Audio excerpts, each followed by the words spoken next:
Galamera, Galamera, Galamera. Good morning, good morning, good morning. And how are we all today? Well, as you can see, today is a lovely day.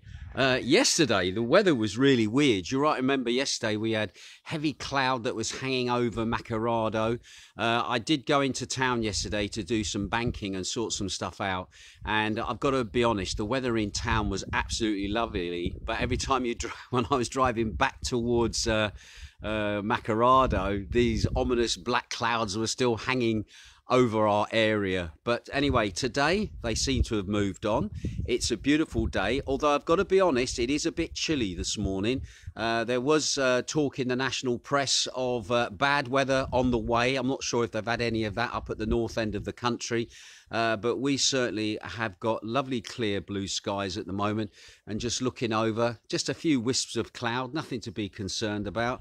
But anyway, that's how it looks behind the house, looking down towards Amberlockerbie and also Kerry as the crow flies, and it's looking absolutely gorgeous. Anyway, let's have a quick look at the other side of the area, looking towards Kalamaki and Lagana. And again, the sun out and about, shining lovely. And again, once you step into the sun, it's absolutely glorious. Beautiful, beautiful day. A little bit of cloud, not a lot. Wisps of cloud. All the chickens are at me, making lots of noise. And again, looking towards Sillavi. In fact, I had to go to Sillavi yesterday because the cash points for some reason in town decided not to function. So I went over to Sillavi for the first time in a long time to use the cash points over there. And yeah, again, it was lovely and sunny over there. But as soon as I headed back towards Macarado, yeah, guess what? The clouds were there, all hanging over the area. But as you can see, nice and clear. And once again, loads of people tuning in this morning. Lovely to see you. Amanda there. Looking forward to your weather forecast. I know that'll be coming. Derek Freer's there.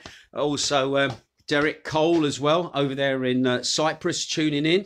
I also saw Chris Baxter as well. I replied to your thing. I just saw your message this morning. So we'll keep that between ourselves. All right, fella. But anyway, cheers for that.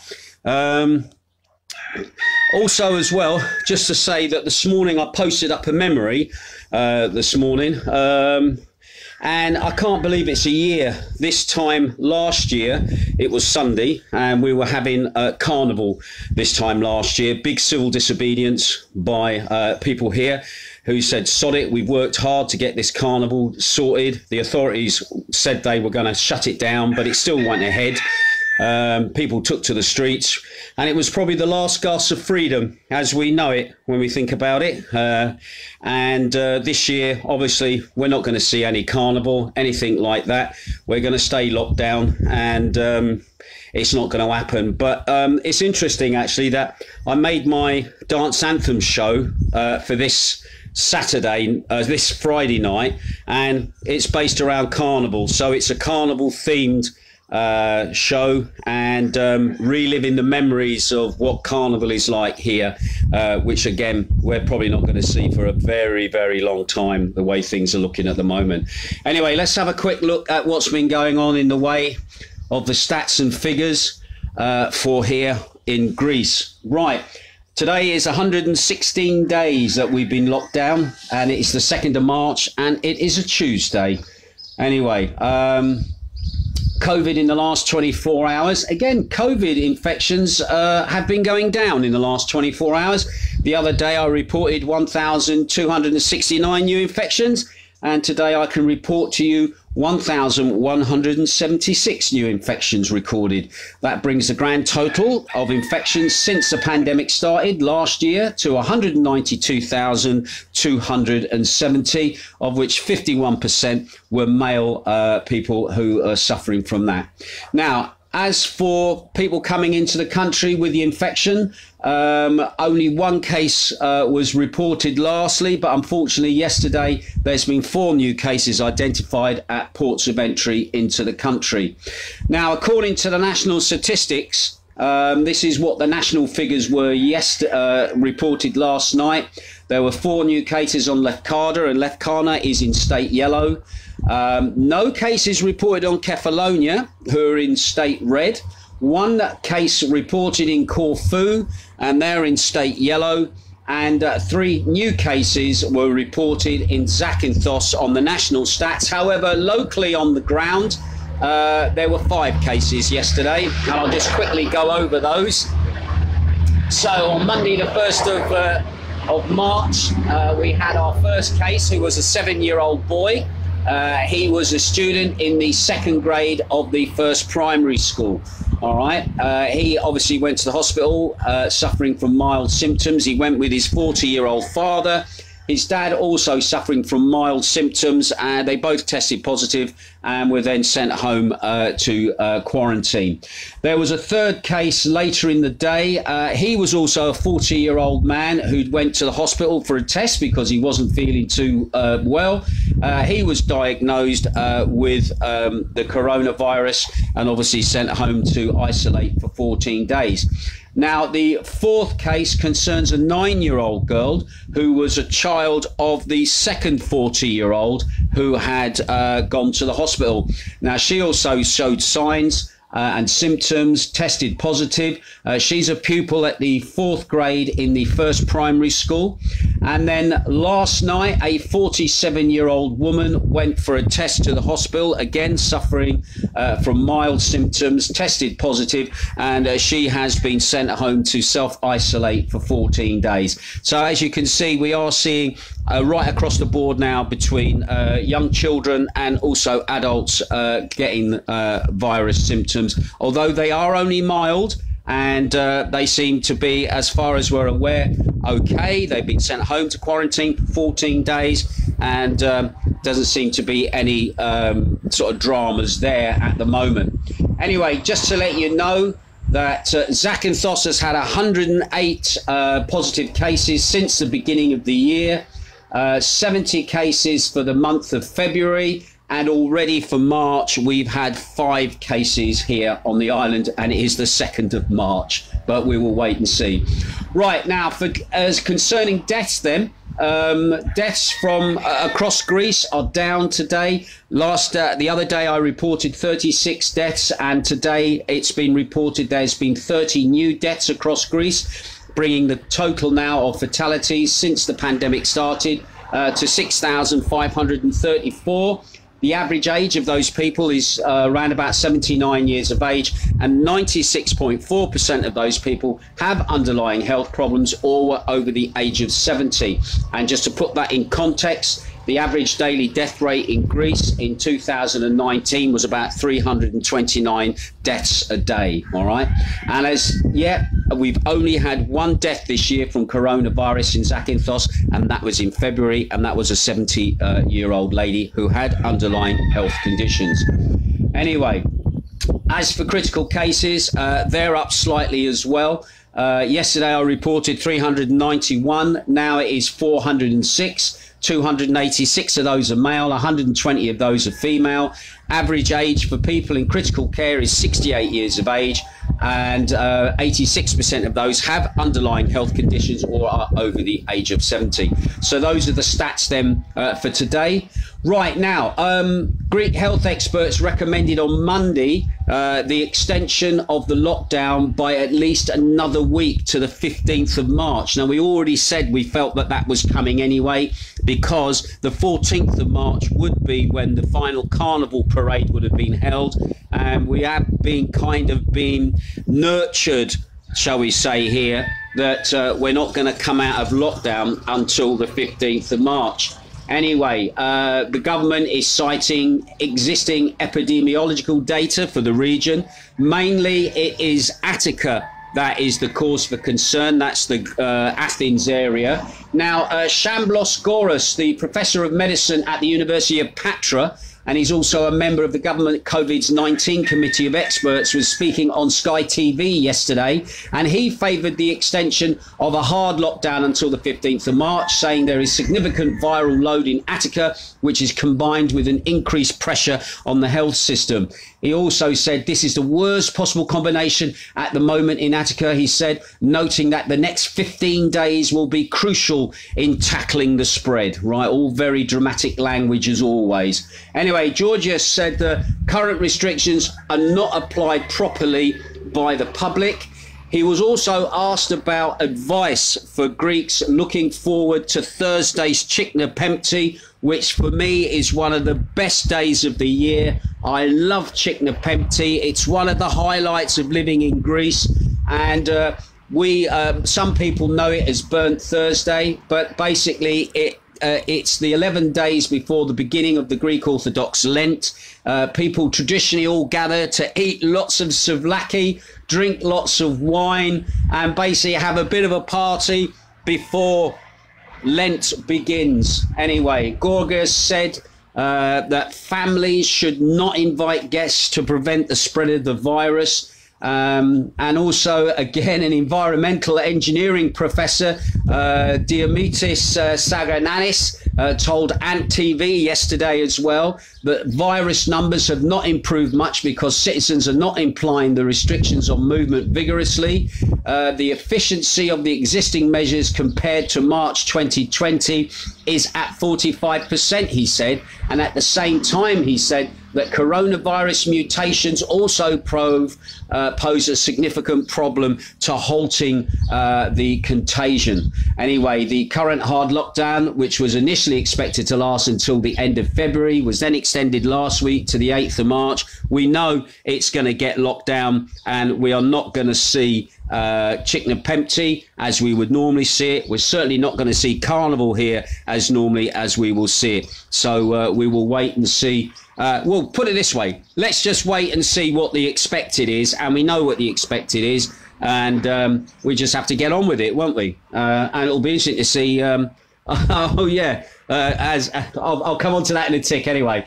Anyway, the European Medicines Agency is expected to approve the COVID-19 vaccine developed by the US pharmaceutical company Johnson & Johnson in early March, with supplies of the one-dose vaccine hoping to be available in the EU by late March and early April. Anyway, the company has production facilities in Belgium. If approved, it will bring the number of vaccines available within the EU to 4, the 3 others being the Pfizer-BioNTech, the Oxford AstraZeneca, and the Modern one as well. Still no word about the free Israeli one that we got handed after the Mitsotakis' last visit there. We'll be interesting to see when that will arrive at some point. But anyway, also interestingly, another story that I caught eye over yesterday evening was a union representing Greek hospital workers said on Monday that the health authorities had to cancel about 120 COVID-19 jab appointments scheduled for Monday and Tuesday in the city of Nafplion, Western Greece, after a power cut on Saturday night destroyed the temperature-sensitive vaccines kept at the local health centre. Anyway, the union said it was informed by employees at the health centre of Nafplion that the ultra-cold freezer in which the vaccine doses were kept stopped working during the power outage and did not restart when the electric was restarted. The union did not specify the number of unused vials that were disposed of. So again, interesting to see here that there are, so we say, issues with power outages, probably something from the weather that we've had. And also a lot of this vaccine is still very temperature sensitive. So any power output means those vaccines will be lost. However, it hasn't stopped the police in performing their duties at the moment. Looking at the stats for police in the Ionian Islands, they're continuing their intensive checks and implementation of measures to prevent the limit of the spread of the coronavirus. That's what they're calling it. On Sunday in Kefalonia, a national there was arrested for organising a private party at his home. He got fined €3,000. 3 people attending were also fined €300 for the violation of traffic restrictions, which I think means that they were out after curfew. Okay, they were fined €300 each. And one of them was actually arrested for defiance. Yeah, he said, "Fuck you." I'm not paying or whatever. And he was subsequently lifted and obviously probably taken away, where he'll probably be fined a lot more, okay, for showing defiance. There you go. Anyway, because people are getting fed up with it, that's to be honest. Anyway, on Saturday and Sunday, there were 66 cases across the Ionian. There were 66 cases in Corfu, 15 in Lefkada, 10 in Zakynthos, 4 in Kefalonia for breaking the travel restrictions, and all those people were fined €300 for doing that as well. Anyway, for not wearing masks, the place not to be living by the looks of it is Corfu. However, it is a bigger island. There were 22 infringements in Corfu for not wearing masks outdoors, 3 in Zakynthos, 5 in Kefalonia, none in Lefkada, amazingly. There you go. Must be all following the rules. And they were all fined €300 a piece as well. So obviously making some money back to help pay for the vaccine. Anyway, another bit of light news, actually, in regards to Zakynthos. It seems that in the next 6 months, the new landfill project in Liver will be started by the company who has got the contract for that to build the new integrated waste management facility, of which the contract was signed last Thursday. You might remember yesterday we were talking about the contract. The municipality now is also involved with this as well for the seeing this project through rather than the Ionian region. Anyway, on the signing of the contract, immediate start of work, the CEO of the company who's going to be doing the work, which is called Mediterranean, Mr. Georgiopoulos, spoke to Hermes Radio, giving more information about the project to be built. He said that the immediate need at the moment to start work is for the removal of a quantity of bales. All right, they've got big white plastic covered bales that have been left on the land, which has already been cleared, ready. Obviously, that needs to be moved before they can obviously start the work on the build. The road has been improved up there, and it's now all these bales need to be taken away so that they can actually start work. And the first thing that they're going to start work on is what's called the landfill cell. This is like where they dig out the ground, they lay a special covering which is waterproof and is designed to insulate the rubbish from the surrounding earth. That is planned that they hope within the next 6 months to actually get that first part of the construction done, and this will just reinforce the protection measures with double waterproofing, so that means that no contamination can leak into the surrounding area. Anyway, the company of the representative of the company has referred to other issues of concern during the debate, including that about the procurement of a new baler, and also about the negotiations underway to basically get that baler at a good price, and also about the low discount that's been given to get this project, because basically what they want to see is this project actually coming together, and it's a project that is sorely needed on the island to help with the problem with the rubbish, and also the fact that the people with the cheapest tender didn't necessarily get the job. So it's about quality of the work that's to be carried out. And so he said, with the cooperation between all the stakeholders in the project, we are hoping for a good and correct project. And according to the data provided by Mr. Georgiopoulos, the project concerns all type of waste, all right? And you've got to remember at the moment, we have 2 bins at the moment here. We have the blue bin for recycling, and we also have the green bin, which is for every other day rubbish that can't be recycled. Now, the interesting thing is there's also going to be an organic waste matter plant attached with the new one as well, which will deal with things like food waste, etc., which will come in the brown containers, the same as what you would have in the UK. So all in all, this whole project looks like it is what has been sorely needed. It's something that has been put on the back burner by previous administrations since the first time I ever stepped onto the island back in 2005, because our present landfill, which has been closed, is basically in the National Marine Park, and it was a disaster waiting to happen, a serious earth tremor there. if it split the base of that that landfill, that would have slid directly into the National Marine Park, causing untold damage. Now, what has happened with previous administrations, it was always this, well, we're doing research, we're doing this, we're collecting scientific data. At one point, Zakynthos was hauled across the coals by the EU because no headway was being made on this project. And basically, the island was being fined 30,000 euros a day for every day that the landfill wasn't closed. But it wasn't the Greek government paying that. It was the island itself that was expected to stump up that bill. So again, this is the reason why this is so important for the island. Rubbish has got to go somewhere. And at the moment, the first phase still at the moment is to get these temporary bales that are on the liver site moved so that the work can start and continue. So again, we'll keep an eye on that story and see how things come over. Now, talking about the craziness of modern life at the moment, I saw this little story. I'm not going to go through the whole of it, but it just shows you this woke Bane attitude that seems to be prevailing the world at the moment. And one of them is this, that the Odyssey by Homer, a classic of world literature, written in the time of ancient Greece, with ancient Greece, ancient behavioural patterns and everything else. Well, I'm afraid that book is now to be banned from the Lawrence, Massachusetts University. Yeah, because it doesn't conform to the modern norms of behaviour.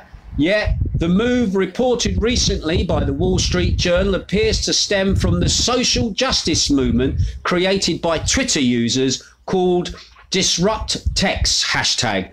Anyway, it propounds to believe that any world literature that does not portray the norms that they hold today in the terms of gender roles, violence and racial equalities must be banned in the interests of shaping a new generation that will not be allowed to come into contact with concepts that they consider repugnant or even just outdated. Yet Penelope sitting at her loom, patiently waiting for 20 years while hubby Odious goes off to fight the Trojan War, is not a model of modern female behaviour. And the teachers who espouse this new type of book, banning what their students are students to emulate. Anyway, to be honest, right, it's set in Greece. It's set in the past. People change, worlds change, attitudes change as well. Listen, if people didn't have that to refer to, then people wouldn't change. It's fantasy, all right, locked in with a little bit of truth.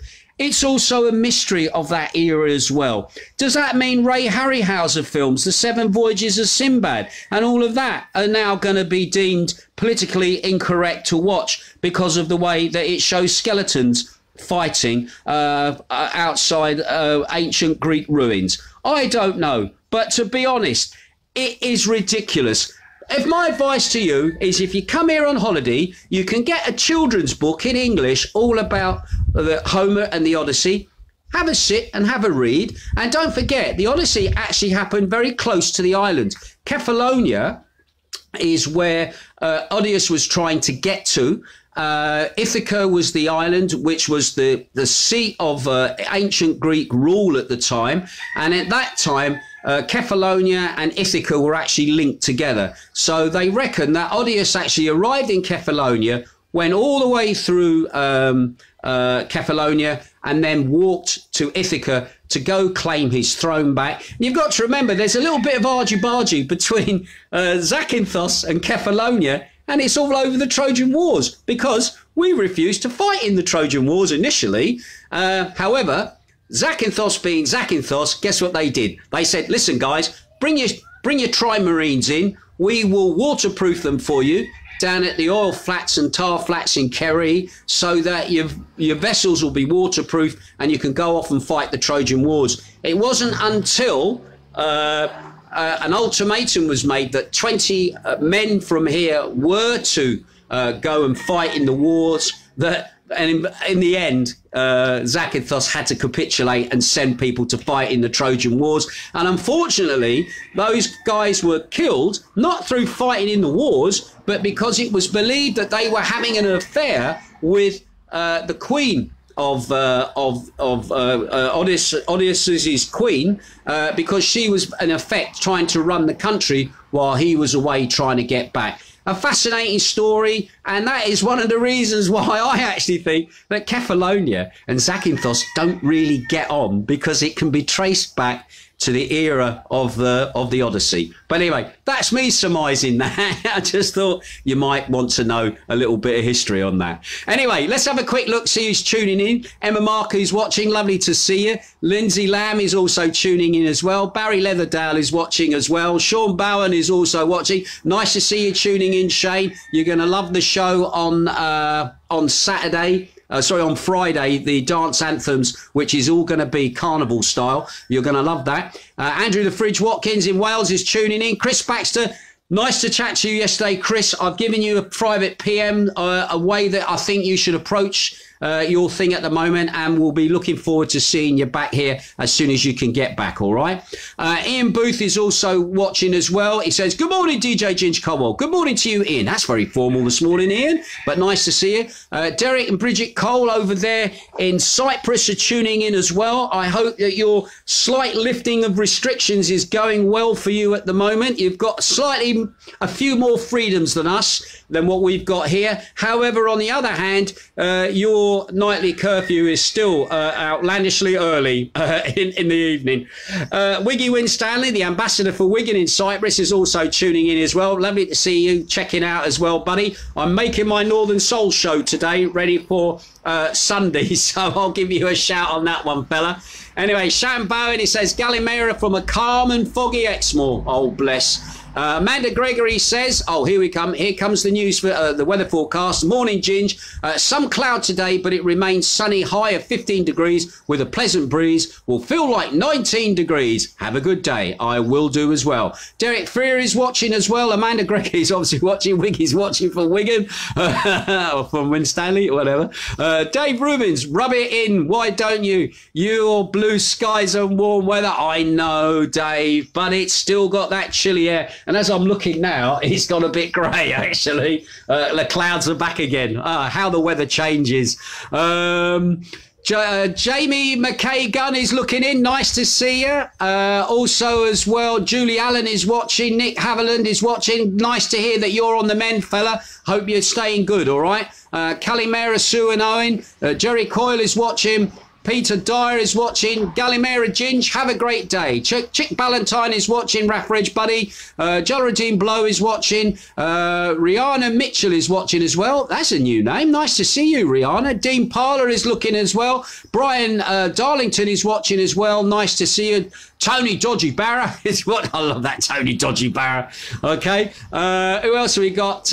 Steve Hinkling, I hope you have a good day as well, Steve. Thank you for your regards. How is the weather in Stoke at the moment? Pam Stott is also watching as well. Lovely to have you tuning in, Pam. Kevin Bell is watching. Barry Leatherdale says, good morning, everyone. That's nice. Rossi from Australia is looking in as well. Hey, listen, Rossi, I still know that the news is banned on Facebook at the moment, so I'm the only place you can come and get news via Facebook in Australia, unless anybody else is doing anything like that. But yes, I was watching a thing about that yesterday, and also about your labour unions as well, the scandal of the labour union and some of the underhand tactics they're doing there. Oh, and by the way, more information on Tony Blair for you. Yes, Tony Blair is working behind the scenes.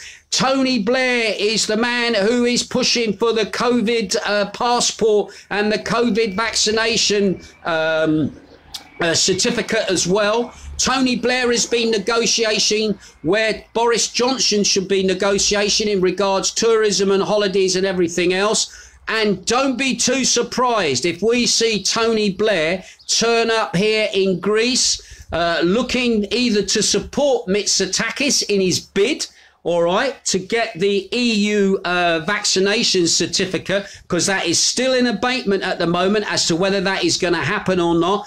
I reckon, and this is me surmising this, no one else, Tony Blair is going to turn up in Greece at some point, and he is going to be with Mr. Mitsotakis having nice little chats in the Maximius mansion up there in Athens, discussing the way ahead for the vaccination. And don't be too surprised, the Israelis will be there at the back as well, because they're pushing for the vaccination certificate. And you'll see this new little world order coming together, Israel, Greece, and Tony Blair. And I still feel Tony Blair is trying to get back in to British politics at the moment. He was voted out, Tony. Tony, you lost the election, mate. I wouldn't do your party for your boy's 16th birthday years ago. So you were voted out, all right? You weren't liked. You took us to war on trumped-up intelligence. And now you're trying to wiggle your way back in via the back door, along with Cherie, all right, to try and, I would say, either retake over the Labour Party. Keir Starmer's not doing a very good job at the moment as an opposition MP. He seems to be well in with the norm of what's to be accepted in regards to what's going on. And I just feel it is not over yet for you. You are sneaking your way back in. But that's me just surmising that at the moment. And let's see if I stay up online or whether I get taken down for that. Anyway, Amanda Gregory is all about the pups. She said the pups are on IV drips at the vets, waiting to hear how they have been overnight. Fingers crossed. And I hope they're going to be all right as well, my lovely. I really do. Right. Dave Camp says, thank you again for your very welcome and much appreciated daily updates, Ginge. Cheers, fella. Anthony Westgate is watching. Also, Donna Harriatis over there in Brighton is tuning in as well. Lovely, Ted. I know Jane was talking to you the other day. Nice to see you on the mend, my lovely. And you're enjoying life as well in Brighton. Because Brighton is a lovely place to be. I'll tell you that now. Right, I'm going to have to go. Steve Hodgson, fireman up there in the northeast. Nice to see you tuning in, buddy. Tim Crystal as well tuning in. I'm going to have to go. I've got things to do today. Once again, keep your ear close to the ground. Don't forget, tomorrow it's my Request and Inspiration show. So already I've started to receive requests from people. I'm putting them in my little book ready for tomorrow. And I'm making my Dance Anthems show is already made. But my Northern Soul show, I'm making that today. I'm going to try and get the Dance Anthems up from last week and the Northern Soul up from last week, so you can have a little listen of what I've been doing on beatsradio.co.uk. Big shout out to Ben Warner. He's on holiday at the moment. Enjoy your holiday while you can, mate. Have you gone anywhere? Or are you doing your holiday at home, in your house, because you can't go anywhere? I'll be keen to know. Anyway, that's it from me. You have a great day. Enjoy yourselves and stay safe, and I'll keep my ear to the ground, all right? Ta-ra.